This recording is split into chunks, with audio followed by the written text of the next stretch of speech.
This is the 2022 Mazda CX-30 for less than $35,000. This is actually a really nice SUV, entry level.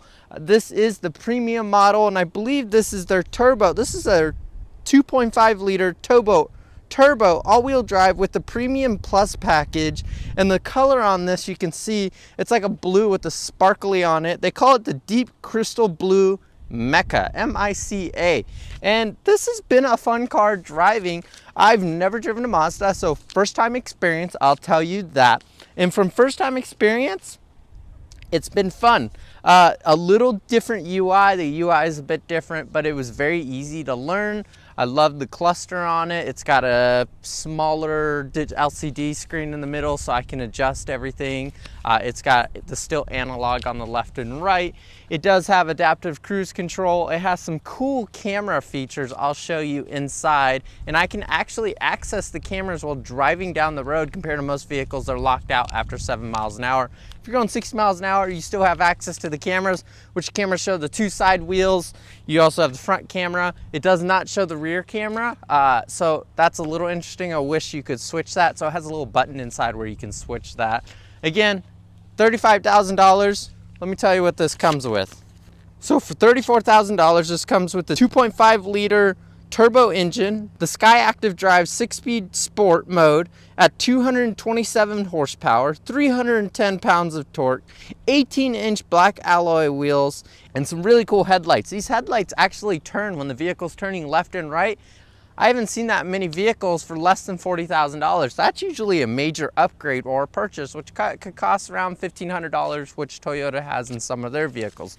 In this one, it is included with the premium. So interior features, it has a beautiful brown leather on the doors. As you can see, a beautiful brown leather on the dash. And then they did something a little different. They did a milky white leather on the seats, front and back, or leather seats. Checking out the inside, like I said, it's got this beautiful brown leather on the dash. It's got the beautiful brown leather that walks over here on the doors, all the way down here. And then it does this black trim right here. Piano black trim right here, the brown leather right here, which is really nice. And then as you can see, it's got the white leather and then the white roof. It's also got a moonroof, pretty cool. Now interior features, you've got all kinds of fun features. The screen right here is controlled by this controller right here. It's not that hard to control. It's a lot easier. So as you can see, I can just scroll through right here and pick navigation, communication, or entertainment. Let's check out the fuel efficiency. So, rainstorm. So I've been getting around, I want to say, as you can see, almost 20 miles per gallon since I've been driving the vehicle. The vehicle is actually rated for, let's see, so they rate it for 22 city and 30 highway. Your average is 25 miles per gallon, which is what I've been getting in city. So I've been driving the vehicle in city. So I've been getting about 2 miles per hour, 2 less than what they say, which isn't that big. If it was 5 or 10, then that would be disappointing, but it's actually as accurate as what they say it is. Back to the screen though, there's some cool features in here. On the left side, if I come over here on controls, you've got a camera access and you can tap the controller. So this is the controller, so you can tap right here, and then now you see all these cameras, and then you can switch to what camera you want. So this is the standard camera. It also has a 360 camera, standard for, again, $34,000, and it's got a 360 camera. Hit that button again, and you've got a wide angle camera. So this is the front grille. And then you also have these side cameras, so you can see right here, you've got left and right, and it shows the steering wheel is moving. And then this is like your safeguard. So pretty cool. And then this also, the cameras also work when going down the highway, which is really cool. I love that. Mazda did pretty impressive. All your same controls, let's boot the car up real quick. So all your controls, very simple. I love that they're like stainless steel. I believe that is stainless steel. It feels nice. So they made it really pretty on the steering wheel. And then the steering wheel is very slim compared to most vehicles with the controls. And then something that caught my attention is back here, we've got paddle shifters. So why paddle shifters? But I guess this is a sports vehicle, so that's where Mazda was trying to go with the paddle shifters, is doing that since it's a sport vehicle. The vents are a bit different, as you can see right here for the driver. They're kind of like a Porsche. They're very angled with the cluster. Passenger ones, they're a bit awkward if I wanted to change them, but I guess for the passenger, they're pretty easy. They seem so far down. And then I wish this was a vent. That would have been cool to have a third vent. So maybe one for the window, one for the person, and just one kind of for the back. And then it also does have rear seat vents. So pretty good Mazda. I've seen that as an extra feature you have to pay more for. Mazda said, no, you don't have to pay more for. Also, windows, they auto roll up, they auto roll down. I love that. Again, another feature you don't have to pay for. Mazda kind of just made it a very friendly vehicle. It's like an entry-level vehicle, but it comes with all the essentials you need. Again, one of the other things that is standard is it does have dual climate. So left and right passenger can have her own passenger temperature, and I can have my own passenger temperature, or passenger and driver temperature can be completely different, or I can sync them and do what I want here. And then, like I said, we've got heated seats, passenger and driver, and then we got a heated steering wheel, which is standard. Again, really cool. Coming back down here, you've got a sport mode, you got off, you got parking brake, auto hold. I'm very happy it's got auto hold. Many vehicles don't have that.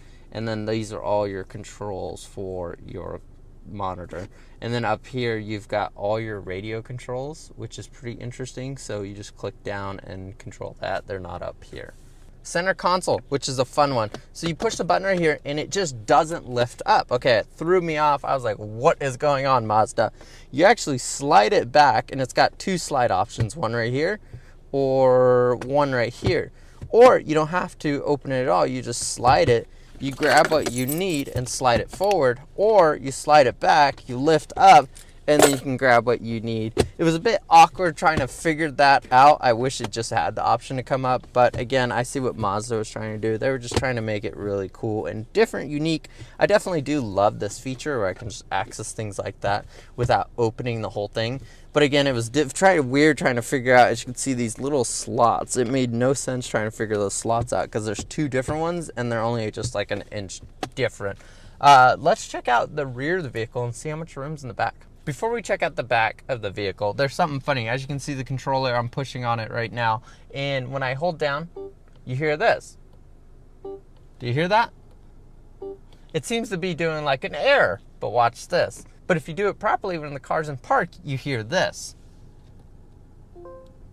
It gives you like a little doo-doo, and like it's confirmed, like it's safe to open. I thought that was funny. I was showing my friend the other day, or camera girl. I was like, watch this. She was like, open the back hatch. And I was doing it. It was like, doo-doo. Like, no, I'm not going to open. So, and I said, watch this. And I put it in park and I did it. And it went, ding, like success. And she was like, wait, what? I just thought that was funny how Mazda went out of the way to do some fun little quirky sounds in their monitor. Oh, well, not their monitor, in their vehicle with the cluster and things. There was a couple other sounds I liked that caught my attention in the vehicle. And before I continue with that, also the cluster, you do have a heads-up display, which is pretty cool. I don't believe that is standard. Let me double check on that price. So, yeah, that's standard. Mazda going out of their way again. Mazda has no problem doing that. Very impressed, Mazda. The only thing in this vehicle they did charge more for was $125 for a rear bumper guard stainless steel. Since we're going to go check the back of the vehicle, let's go see what that $125 is. Checking out the rear of the Mazda. Fun fact, automatically opens. Again, another standard feature Mazda did. Good job for you, Mazda. This is the $125 stainless steel. That seems a little expensive, Mazda. I love the car. I love all the features. But would you pay $125 for that, Mazda? You should have just added that at this price tag. Or just adjust the price by $200 and added that. No one would have ever asked questions. The price is still under $35,000. Still would have bought the car. It does make sense. I wish my SUV had that because stuff I put in and out is now scratched the back of my bumper. I'm a little sad about that. I need to get that fixed. So it is a plus to have that in many vehicles. And I do love that they give you the option for it, but they should just make that standard Mazda. Plenty of room back here. This thing might be small, but I can chill pretty comfy back here if you want to go on a little picnic with your girl. it's roomy. And then let's see if this thing has a spare. It's a plus. It does have a spare. But do you see something that's a bit different? This seems to be something called Bose. It seems to be some sort of speaker or some sort of amp. I'm not 100% sure, but I thought that was the first thing that caught my eye. I was like, wait, what's this? Surround system. It is an entire Bose system in there. Again, standard. This is the premium. I will say that. I don't know about the other trim models and maybe the higher or lower trim models, but for the premium, that is also included.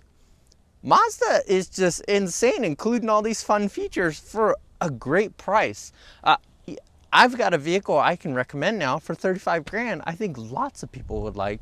Camera girl, do you like it? She likes it. Again, that is standard also. Surround system sounds beautiful. It sounds really good. There is some points where it does sound a little low and I have to turn it up. I don't know if it's like that. Again, I can only hear it my left ear. My right ear, if I could hear it my right ear, maybe I could hear the entire system, but from just the left driver's seat, it sounded low. So I'm wondering if they didn't put enough speakers in the front. They may have done them in the doors. Many vehicles now put speakers up in the dash, which I'm a huge fan of. It sounds very natural coming back from front to back like a stadium. That's the only thing. Bass, it's good. Again, this is just a regular starting vehicle. You don't need all of that. It's probably easily upgradable. They've even got that harness for that Bose system, so maybe you can hardwire into that and do your own setup. Mazda's gonna get mad at me for saying that, but I love the audio system. It does sound good, but again, there's some times where it does sound a little quiet. And again, another standard feature, self-closing. Mazda, you're insane. You've got 360 camera. You've got the self-closing hatch. Also, it's got front sensors and rear sensors all the way around the vehicle. So when you're parking, you're not gonna hit anything in the front of the vehicle. So again, Mazda went out of their way to make something standard. Auto windshield wipers, that is standard. Lane keeping assist, that is standard. If stop and go traffic, that is standard. A lot of standard features. Again, $35,000. This is the Mazda CX-30, and guess what? All-wheel drive. Standard also. Mazda, good job. Go check this vehicle out. Let's check out the back seats. Oh, I'm a little tall, but it's actually roomy. I can actually put my legs out. The front seat is set to the same length as if I'm the driver. And then for me as a passenger, not that bad. Headroom, I would give it about 2.5 inches. Knee room, about 3 inches. And then they actually made this go in. Very cool. Mazda making that extra little room for the passenger. Vents back here, as I've already mentioned. No moonroof back here, but again, for less than $35,000, that's not a biggie. Leather's also on the back doors, which is a really cool thing. They did not cheap out on that. It's a beautiful car in the back. So Mazda says this is a sport and it's got a turbo. So let's see how it sounds. And we're gonna put this either in manual or automatic, and then we're gonna click on sport and let's listen. You ready? 3, 2.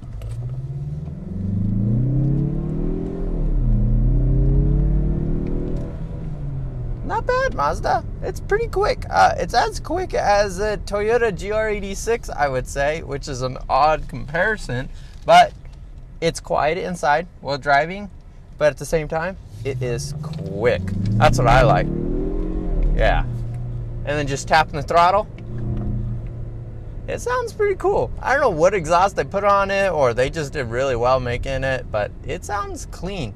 Again, this does have a heads-up display, as I mentioned, and a cool feature is right here, we just passed a stop sign right here. Well, we didn't pass it, but we stopped at the stop sign, and right there, it has a little stop sign symbol, just to let you know it's also up in the heads-up display, and there is that stop sign.